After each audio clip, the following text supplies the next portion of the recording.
Cristo, meu abraço aí, minha saudação a toda a igreja de Curicica, ao meu querido amigo, o reverendo Leonardo, e fico sempre com muita saudade de vocês, gosto muito, tenho um carinho muito especial por Curicica, viu? E é uma alegria poder atender aí o convite, uma honra para poder dividir com vocês uma palavra, uma reflexão que possa abençoar os seus corações. Eu quero falar de um texto muito óbvio. Ele é muito óbvio porque talvez não haja um outro texto mais lido, mais refletido, decorado e recitado da Bíblia do que o Salmo 23, não é verdade? E ele diz: o Senhor é o meu pastor e nada me faltará. Ele me faz repousar em pastos verdejantes, leva-me para junto das águas de descanso, refrigera a minha alma.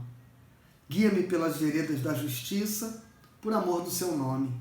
Ainda que eu ande pelo vale da sombra da morte, não temerei mal algum, porque tu estás comigo. O teu bordão e o teu cajado me consolam. Prepara-me uma mesa na presença dos meus adversários. Unge-me a cabeça com óleo, o meu cálice transborda. Bondade e misericórdia certamente me seguirão todos os dias da minha vida e habitarei na casa do Senhor para todo sempre. O Senhor é meu pastor, nada me faltará. Ele me faz repousar em pastos verdejantes. Veja, meus irmãos, logo nesse primeiro fragmento de texto, nós vamos percebendo que o cuidado que o Senhor tem com suas ovelhas, ele transcende ao cuidado comum que pastores de ovelhas têm com seus respectivos rebanhos. Porque tem um detalhe aqui que pouca gente percebe. O texto diz: o Senhor é meu pastor, nada me faltará. Ele me faz repousar em pastos verdejantes. O pastoreio de ovelhas é uma atividade quase nômade, porque é muito difícil manter um rebanho de ovelhas concentrado no mesmo lugar. Sabe por quê? Porque as ovelhas costumam ser animais insaciáveis. Quando você as coloca num pasto, elas comem a grama até a raiz. Elas tornam aquele pasto imprestável. Porque as ovelhas, na sua insaciabilidade, elas esgotam os recursos de onde estão. O que o salmista está nos ensinando é que o Senhor é o nosso pastor, nada nos faltará. Ele nos faz repousar em pastos verdejantes. O salmista não está dizendo que o Senhor vai nos dar tudo o que desejamos, que a nossa ansiedade, que as pulsões do nosso ser estarão sendo satisfeitas por Deus, sendo atendidas na medida em que nós demandamos a Ele, em nossas orações, os pedidos insaciáveis que fazemos. Não é isso que o salmista está dizendo.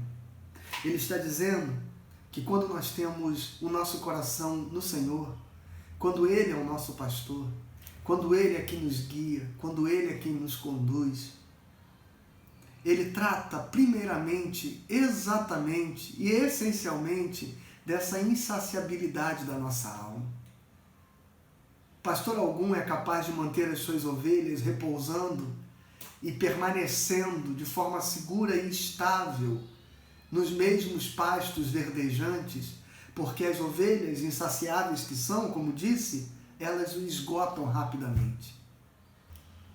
O Senhor, Ele quer trabalhar em nós, não atendendo e satisfazendo os nossos desejos, mas suprindo a nossa alma de modo que a sua presença, que o seu amor, que a sua graça, que a sua vida em nós, ela por si só descendente à nossa sede.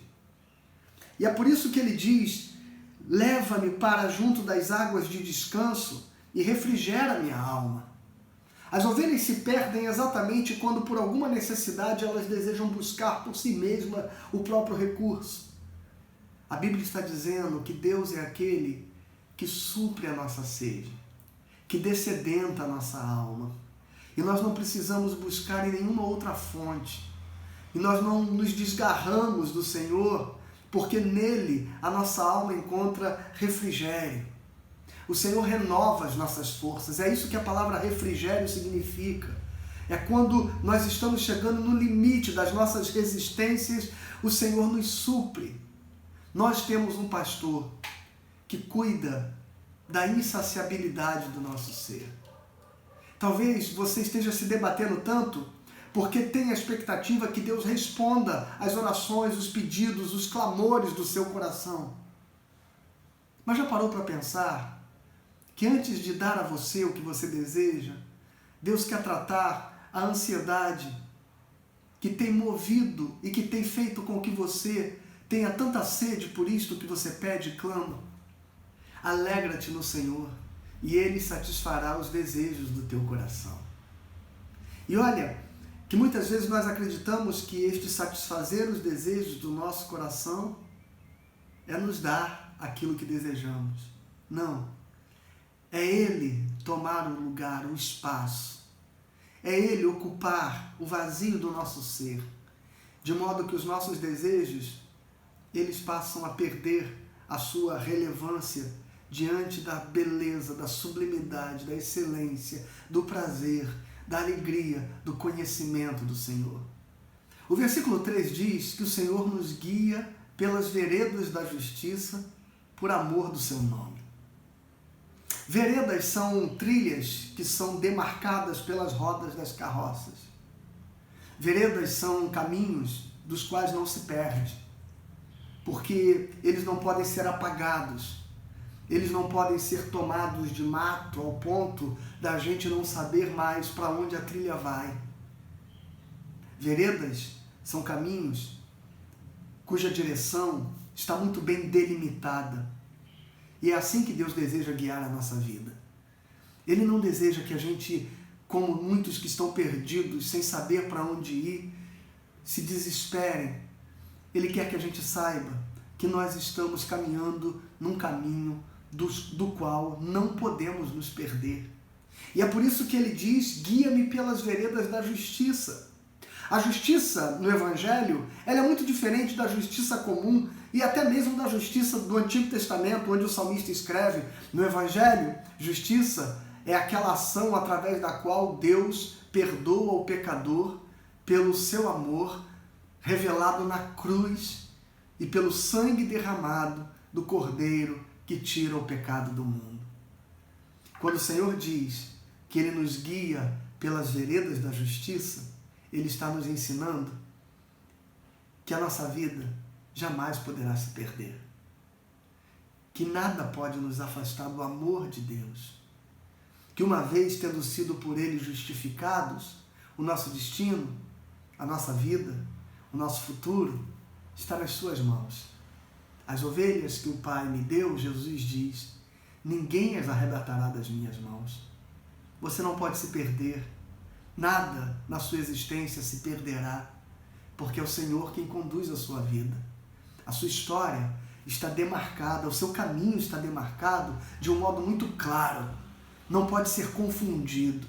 Nós não abrimos os jornais atrás de uma previsão, nós não buscamos profetas atrás de adivinhação.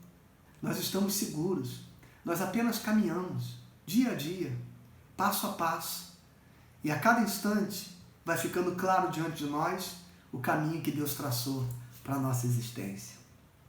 Ainda que eu ande pelo vale da sombra da morte, não temerei mal algum, porque tu estás comigo, o teu bordão e o teu cajado me consolam. As orações que mais têm sido feitas nesse momento é que Deus nos livre da morte. É que Deus nos poupe da enfermidade, das perdas, da dor. Muitas vezes, as circunstâncias da vida são inevitáveis. Deus não promete que nos livrará de sermos atingidos e tocados pelos males cotidianos. Não, Deus não nos promete. Esta é uma proposta que Satanás fez a Jesus. Não é o Senhor quem nos propõe uma vida sem tempestades, sem dores e sem tribulações. O que o Senhor nos propõe é que Ele sempre estará conosco. É que nós jamais passaremos sozinhos pelas dificuldades. É que mesmo diante da morte, nós estamos cobertos pela presença de um Deus amoroso que nos guarda que nos consola, que nos mantém seguros, intactos, incólumes ao mal. Porque mal não é aquilo que fere o nosso corpo. Jesus diz, não tema estes, não tem poder nenhum sobre a sua alma. O Senhor é quem guarda a nossa alma.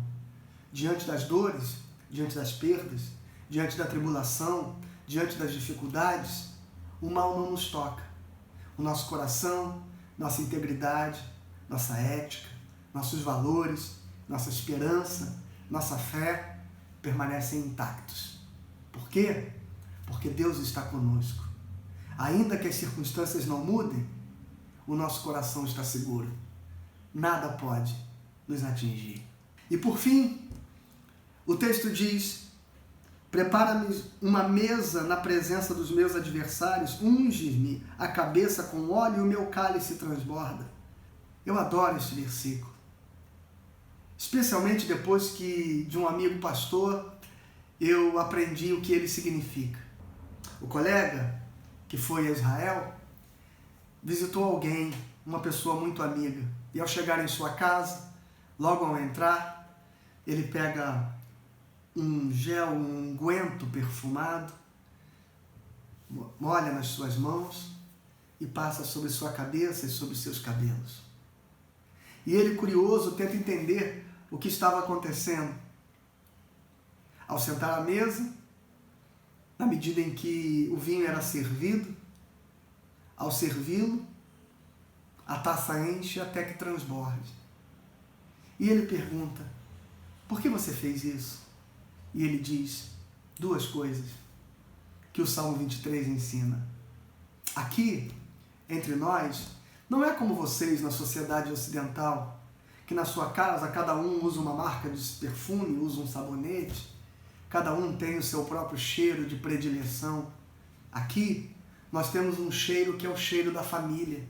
Nós temos um perfume que é o perfume que perfuma toda a casa. Ele é peculiar de quem faz parte desta família.